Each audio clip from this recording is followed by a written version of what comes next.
Hermanos, hermanas, estamos ya, sin darnos cuenta, en el mes de mayo, en el mes de nuestra Madre Santísima, en el mes en que la Iglesia le dedica de manera especial devoción a nuestra Madre del Cielo, nuestra Santísima Virgen María. Precisamente, no hemos querido dejar pasar la oportunidad de durante estos días viernes hacer reflexiones sobre los dogmas marianos que la Iglesia Católica enseña a todos y cada uno de nosotros sobre nuestra Madre Santísima. En este mes de mayo en el que recordamos a nuestras propias mamás, en el que les vamos a celebrar a las mamitas que están con nosotros aquí en la tierra y en el que vamos a recordar y elevar oraciones a nuestras abuelitas y mamás que ya han partido también a la presencia del Señor. En este mes de mayo, que el Papa Francisco nos pide que retomemos la devoción del Santísimo Rosario, que ya hemos estado, tal vez, como dice él, obligados a hacerlo durante estos tiempos de encierro, de cuarentena, pero que nos pide él que lo hagamos con nueva devoción, con nuevos bríos. Y también propone unas 2 oraciones para que se recen después del rosario, que ustedes las pueden encontrar en internet en la página del Vaticano. Y en este mes vamos a meditar precisamente los 4 dogmas marianos que la Iglesia enseña sobre la Virgen Santísima. Pero antes de comenzar, yo quiero hacer énfasis en 3 puntos que nos enseña la Iglesia y en un punto que no enseña la Iglesia. El primer punto, cuando la Iglesia enseña algo sobre la Virgen Santísima, no lo enseña, no lo propone por mérito propio de nuestra Madre Santísima. Lo que la Iglesia Católica enseña en cuanto a la Virgen María, lo enseña por los méritos y santidad de su Hijo, de nuestro Señor Jesucristo. Es decir, cuando decimos algo sobre nuestra Madre María, no es por ella, porque queremos realzarla a ella, sino que queremos realzar a su Hijo, y por méritos de Él es que decimos lo que decimos de ella. 2. Cuando la Iglesia Católica nos enseña algo sobre la Virgen Santísima, no le quita protagonismo, no le quita el papel central de nuestro Señor Jesús. La Virgen Santísima no le roba cámara al Señor Jesús, sino que la Virgen Santísima refleja la luz de la obra salvadora de nuestro Señor Jesucristo. Como si dijéramos que la luna le roba la luz al sol. Eso es impensable. La luna es el astro que mejor refleja la luz del sol. En ese sentido, cuando la Iglesia Católica enseña algo sobre la Virgen Santísima, lo que nos está es mostrando cuánto brilla la obra redentora de nuestro Señor. 3. Cuando nosotros miramos y decimos que María es un modelo de discípula, modelo de madre, modelo de cristiana, estamos mirando en ella no sus méritos, sino estamos mirando la obra perfecta de la redención del Señor. Nosotros somos obras en progreso, estamos en camino a la santidad, estamos alcanzando la estatura del hombre perfecto, como dice San Pablo, que es nuestro Señor Jesucristo. La Santísima Virgen María, nuestra Madre, ya es la obra perfecta de Dios. Podemos mirar en ella la plenitud de la obra redentora de nuestro Señor. Por lo tanto, lo que la Iglesia enseña de ella no hace sino resaltar, exaltar la obra salvífica de nuestro Señor Jesucristo. Y una cosa que la Iglesia no enseña es que los católicos no adoramos a la Virgen Santísima, no adoramos a la Virgen María, no pensamos que sea una diosa o que no sea un ser humano, que sea un ser divino. Eso no lo enseña la Iglesia. De hecho, desde el siglo IV, cuando hubo una sección de la Iglesia que se quiso torcer hacia la adoración a la Virgen María, la Iglesia de inmediato declaró esto como una herejía que se conoce como la herejía de los coliridianos en el siglo IV. En el siglo IV ya San Epifanio diría lo siguiente: sea María honrada, sean padre e hijo adorados, pero que ninguno adore a María. Es decir, la Iglesia no nos enseña a adorar a la Virgen Santísima. Los católicos no adoramos a la Virgen Santísima, la veneramos y la honramos. La confusión puede nacer dentro de ciertas personas, pero debemos estar claros que eso no es lo que enseña la Iglesia Católica. La adoración para los católicos va mucho más allá de cantos, música, alabanza y oración. Para los católicos, la adoración implica el sacrificio, con S mayúscula. Para los católicos, sin sacrificio no hay adoración. Eso será un tema en sí mismo alguna vez que podamos reflexionar sobre esto. Pero la idea central es que la Iglesia no enseña a adorar a la Virgen María. Entonces, 1, lo que la Iglesia enseña lo hace por mérito de Jesús. 2, la Virgen Santísima no le roba el papel protagónico de la salvación a nuestro Señor Jesucristo. 3, la Virgen Santísima es la obra perfecta del Señor y como tal miramos la redención, la obra magnífica que el Señor hará en nosotros. Y por último, 4, la Iglesia no adora a la Virgen Santísima. Con este preámbulo y con estos principios básicos vamos a comenzar nuestra reflexión poniéndonos en presencia del Señor y pidiéndole al Espíritu Santo nos ilumine en esta reflexión. En el nombre del Padre, del Hijo y del Espíritu Santo. Amén. Santísimo Señor, Padre nuestro, te rogamos que envíes el Espíritu Santo sobre cada uno de los que está escuchando este video y sobre los que estamos haciendo esta reflexión, para que las palabras que se digan aquí sean reflejo de lo que tú quieres y la gracia divina que a través de la Iglesia, Santa Madre Iglesia Católica, tú nos quieres enseñar. Te rogamos por los méritos de nuestro Señor, por la salud de nuestras mamás, de nuestras abuelitas, de todas las madres también que han partido ya hacia tu presencia, para que las tengas en tu gloria y puedan descansar ya en la paz eterna de los justos. Te pedimos, Señor, que acompañes a cada una de las familias durante estos tiempos de prueba, tiempos difíciles, para que salgamos con mayor ánimo y con mayor fuerza a dar testimonio de tu amor. Todo esto, Señor, te lo pedimos por los méritos infinitos de tu Hijo Jesucristo, que ha muerto y resucitado por nosotros. Amén. En el nombre del Padre, y del Hijo, y del Espíritu Santo. Amén. Comencemos entonces con una palabra un poquito, tal vez desconocida, pero que está en el Catecismo de la Iglesia Católica, en el artículo 129. Esta palabra es tipología. Tipología es la herramienta que nos da la Iglesia, la manera que la Iglesia enseña a los católicos, a los creyentes, a los cristianos, a leer la Sagrada Escritura. ¿Qué es tipología?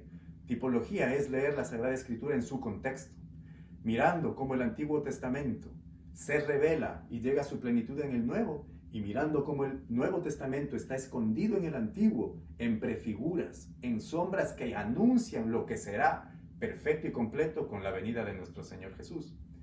De esta manera, usando la tipología, se evita el error de tomar versículos de la Biblia aisladamente y analizarlos fuera de su contexto, lo que conduce a errores y errores a veces muy graves. La Iglesia nos enseña que usemos la tipología para estudiar el contexto bíblico, no solo por versículo, sino algunos por capítulo, en el inmediato entorno, luego en el inmediato entorno del libro en el que se escribió, mirando todo el contexto, y por último, en el cuerpo de la Sagrada Escritura en su totalidad. Nos enseña a mirar toda la historia de la salvación en toda la Escritura. ¿Por qué es esto importante? Porque al leer la palabra del Señor de esta manera, podemos mirar cómo el Antiguo Testamento no es más que la sombra, la prefigura, el anuncio, la imagen de lo que en el Nuevo Testamento será. Vamos a analizar 3 cumbres, 3 cimas de la historia de la salvación del pueblo de Israel, relatadas en el Antiguo Testamento, y vamos a pedirle al Señor que irradie su luz sobre nuestra Santísima Virgen María a través de esta lectura. El primer momento que vamos a analizar es la creación, Génesis capítulo 1.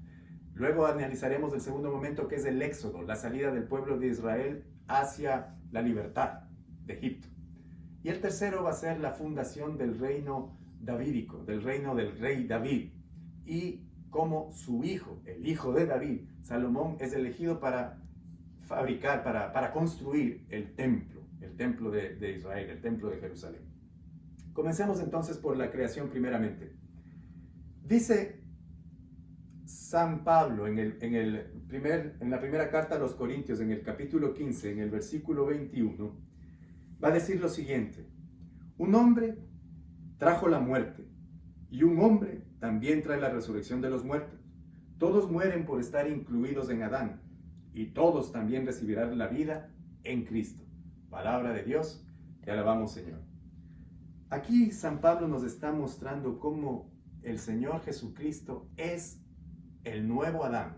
Nos está mostrando cómo Adán fue la prefigura del Señor Jesús. como en Adán todos murieron, pero en nuestro Señor Jesucristo todos viviremos.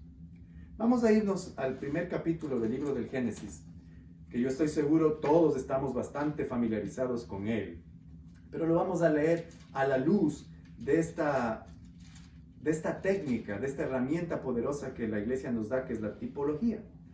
Dice en el versículo 1 del capítulo 1 del libro del Génesis: en el principio, cuando Dios creó los cielos y la tierra, todo era confusión y no había nada en la tierra. Las tinieblas cubrían los abismos, mientras el Espíritu de Dios aleteaba sobre la superficie de las aguas. Palabra de Dios, te alabamos, Señor. Luego, la lectura de la creación. Este es el día primero, cuando el Señor separa la luz de las tinieblas. Todo era caos y el Señor en el día 1 separa la luz de las tinieblas. Luego pasa al día segundo, donde el Señor crea la gran bóveda del cielo. En el día 3, va a ir contando los días del autor sagrado en el Génesis, crea los mares, la tierra, los árboles y las plantas. Y vio el Señor, sabemos, que todo era bueno, y fue el día 4 en el que creó el sol, la luna y las estrellas. Sigue contando, va al día 5 en donde crea los peces y las aves, para que pueblen el cielo y el mar. En el día 6 crea todas las criaturas terrestres, incluyendo al ser humano, donde lo crea hombre y mujer a su imagen y semejanza. Sigue el día 7, donde dice que el Señor descansó de su obra, se regocijó en ella y la bendijo. Es decir, en el día 7 tenemos al Señor, a Adán y Eva, la primera pareja, el primer matrimonio, y el Señor los bendice. Bendice toda la creación a través de ellos en esta primera alianza de Dios con la humanidad. Ustedes serán mis hijos, mi imagen y semejanza, y yo seré su Dios. Vemos esto en el libro del Génesis. ¿Cómo es que San Pablo mira a este Adán como una prefigura de Cristo? ¿Cómo es que en Primera de Corintios y también en el libro de los Romanos, en el capítulo 5, va a decir San Pablo que Cristo es prefigura de Adán? Vamos a mirar algunas características que por semejanza y por contraste hacen que Adán sea una imagen primigenia, la prefigura de nuestro Señor Jesús. La primera va a ser esta: Adán es la obra maestra de Dios.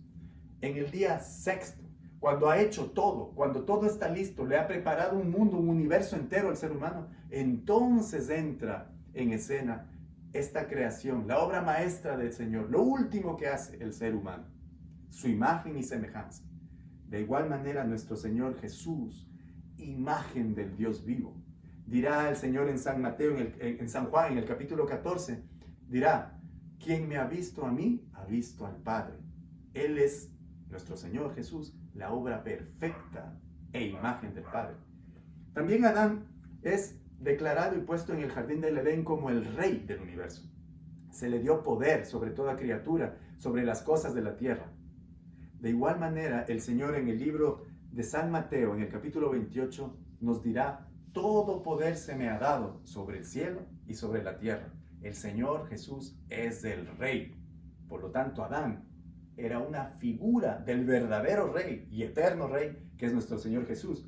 De igual manera, en el libro del Génesis, a Adán se le encarga cuidar y sembrar el jardín del Edén. Las palabras en el griego original son Sadá y Shema. Esas dos palabras solamente se utilizan juntas en el contexto del templo, en el libro del Levítico. Cuando se vuelven a usar juntas estas dos palabras, Abad y Shamar, son cuando se definen las funciones del sumo sacerdote en Israel. Es decir, Adán es sumo sacerdote de este gran templo que es la creación entera. Cuando el sacerdote entraba al santo de los santos a hacer su servicio de sumo sacerdote, de igual manera Adán es el sumo sacerdote y toda la creación es un santuario. El Señor Jesús, dirá el libro de los Hebreos, es el sumo sacerdote de la nueva alianza, aquel que con su sangre y con sus llagas, y no con animales y sacrificios perecederos, ahora intercede y media por nosotros ante el Padre. Ambos son, entonces, el sumo sacerdote. Ahora, por contraste, Adán peca, Adán desobedece, Adán es expulsado del paraíso y por culpa de él, Dios, dice la Sagrada Escritura, pone un querubín en la puerta del paraíso para que nadie pueda regresar. Nuestro Señor Jesucristo, en cambio, por su obediencia, y obediencia hasta la cruz, abre de nuevo las puertas del paraíso para todos nosotros, retira el velo que había entre Dios y el hombre, y nos vuelve a ser hijos de Dios. También por Adán, como dice San Pablo, entra la muerte y el pecado para todos nosotros, y lo heredamos en el pecado original. Pero por nuestro Señor Jesucristo entra la vida y la salvación para todos los hombres que creemos en Él. Usando tipología, ¿no? San Pablo lo puede llamar a nuestro Señor Jesucristo el nuevo Adán.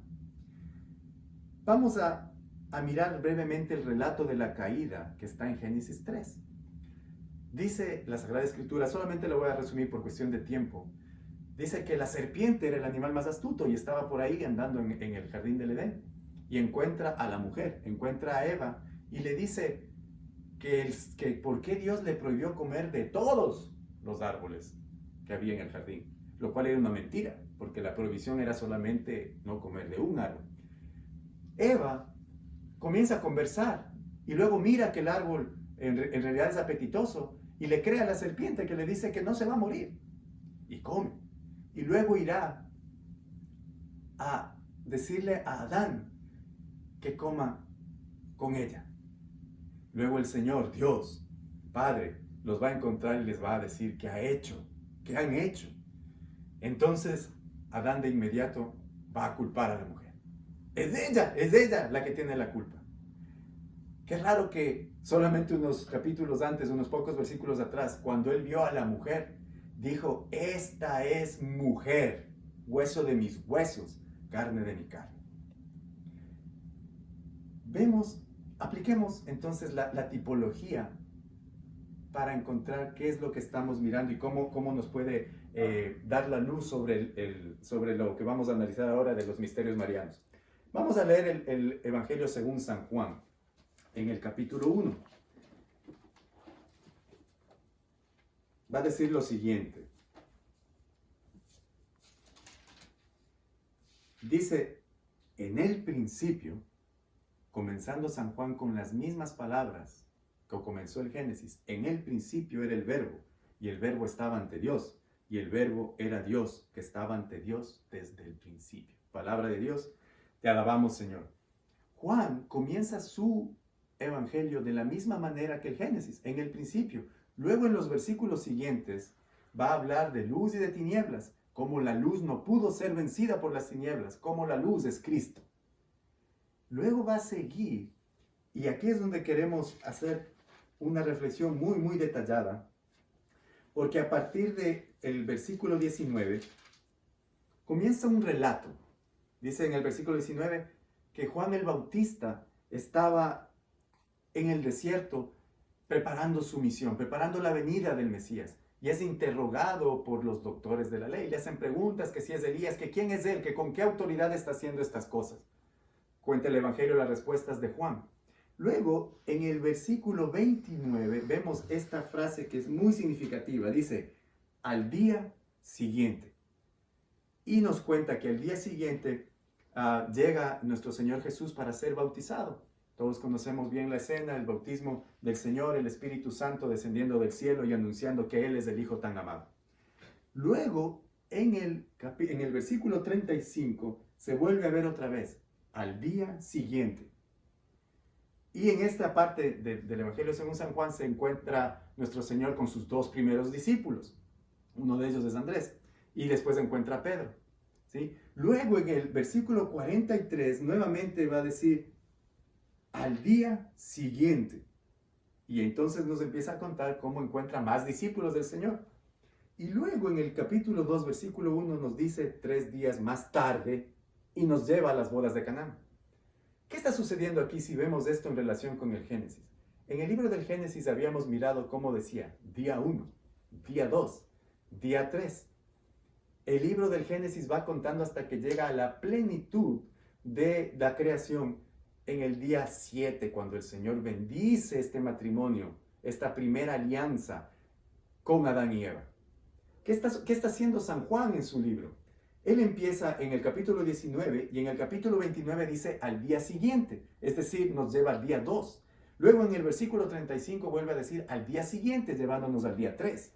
Luego en el versículo 43 dice al día siguiente, llevándonos al día 4. Y luego en el capítulo 2, versículo 1 dice 3 días después, llevándonos al día 7. ¿Y qué nos presenta San Juan en el día 7 del relato de su evangelio? Nos presenta una boda. Nos presenta las bodas de Canaán. Nos presenta aquí este relato tan significativo, tan lleno de mensaje, en donde no se conoce el nombre de nadie. Solamente se conoce el nombre de nuestro Señor Jesús y de su madre María que estaba ahí. Dice los discípulos, no dice cuáles. No sabemos si estaban todos todavía. No sabemos el nombre del anfitrión, ni del novio, ni de la novia. Solamente conocemos.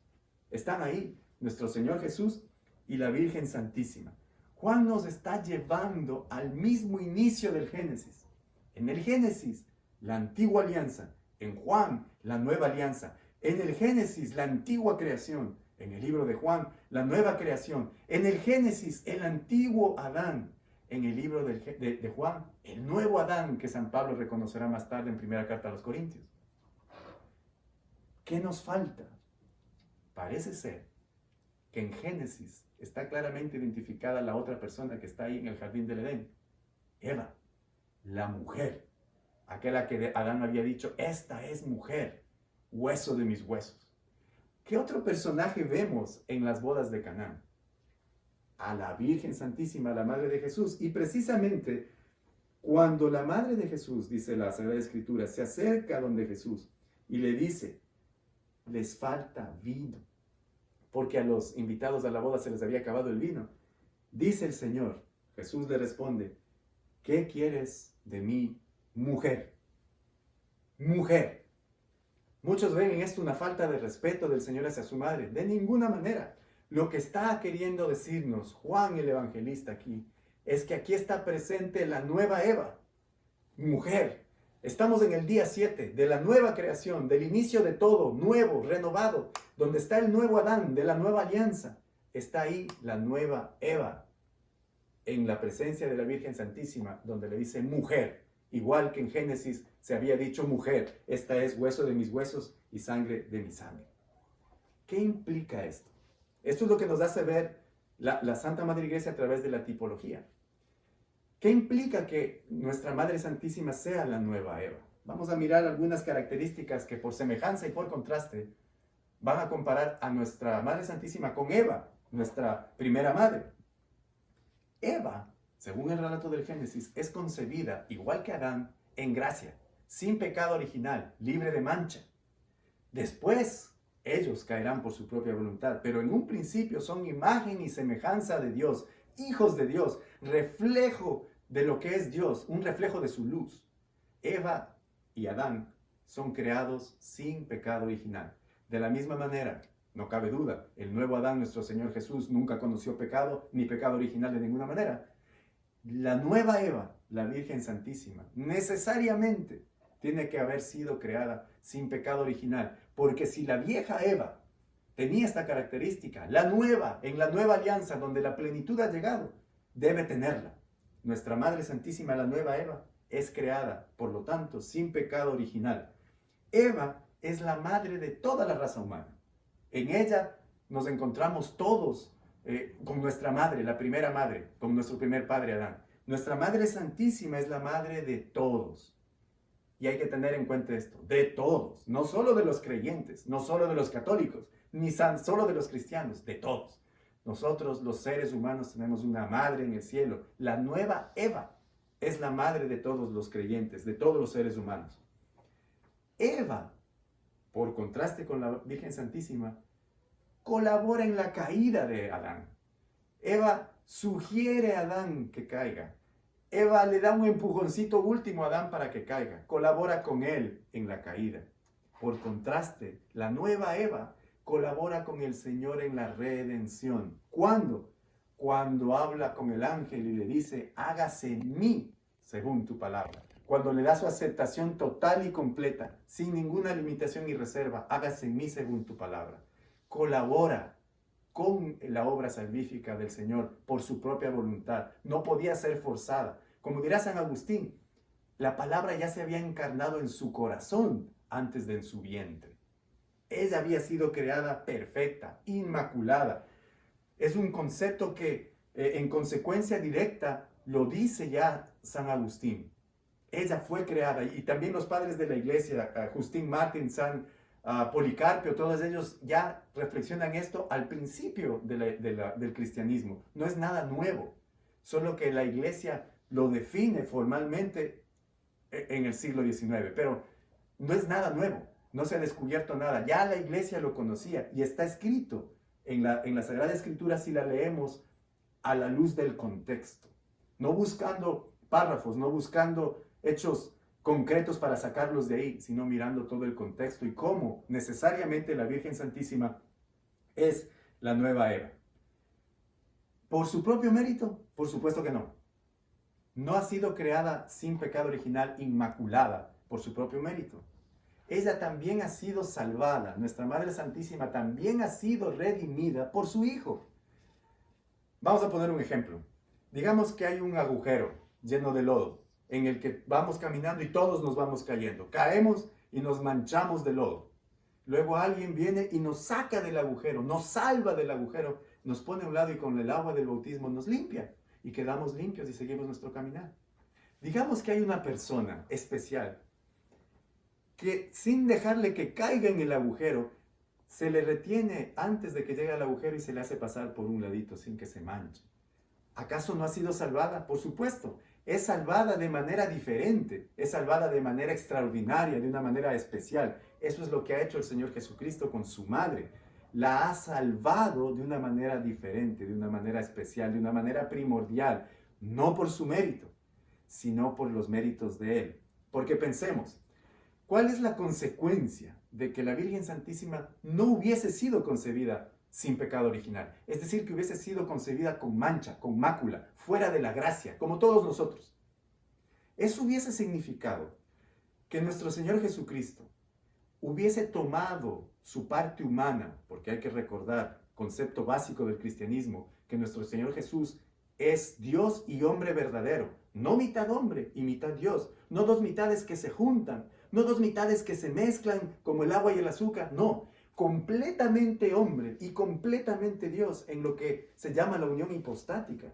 Por lo tanto, esa humanidad del Señor Jesús, que es humanidad completa, que no la pudo haber tomado de otra persona, sino del ser humano, su madre, porque al no tener un padre humano, la parte humana la toma por completo de su madre y la parte divina por completo de su Padre, Dios. Si María hubiese tenido una naturaleza caída, una naturaleza pecaminosa, una naturaleza en pecado original, el Señor hubiese estado durante 9 meses en manos del enemigo, en manos del mal. Hubiese tomado toda su parte humana, de la parte humana de la Virgen Santísima, que hubiese sido una naturaleza caída. No cabe. No cabe, es una consecuencia muy grave. La lógica nos indica que la Madre del Señor tiene que haber sido preservada sin pecado original. Y ese es el misterio de la Inmaculada Concepción de la Virgen Santísima, que es un dogma que la Iglesia nos enseña. La Iglesia no lo inventa, como hemos visto. La Sagrada Escritura lo muestra. San Juan lo muestra en su Evangelio, donde él va haciendo un paralelismo perfecto entre el capítulo 1 de su Evangelio y el capítulo 1 del Génesis, entre el capítulo 2 de su Evangelio y el capítulo 2 del Génesis, hasta llevarnos a la plenitud de la nueva creación en las bodas de Canaán, donde el nuevo Adán y la nueva Eva inauguran el nuevo reino de Dios. El dogma, tal como lo ha definido la Iglesia Católica, dice lo siguiente: definimos, afirmamos y pronunciamos la doctrina que sostiene que la Santísima Virgen María fue preservada inmune de toda mancha desde el primer instante de su concepción, por singular privilegio y gracia de Dios Omnipotente, en atención de los méritos de Cristo Jesús. Bula Ineffabis Deus del Papa Pío IX, 8 de diciembre de 1854. Ese es el dogma de la Inmaculada Concepción.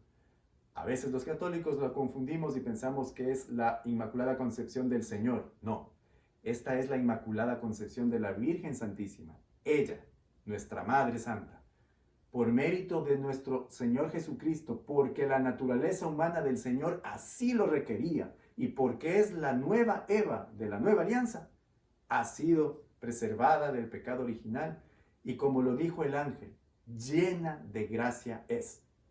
El ángel le dijo, llena de gracia. Hay que tener mucho cuidado con esas traducciones que están alterando el verdadero significado. El griego original decía, que carito menen, que significaba exultante de gracia. No hay palabra, que se derramaba la gracia como de un recipiente donde no cabe.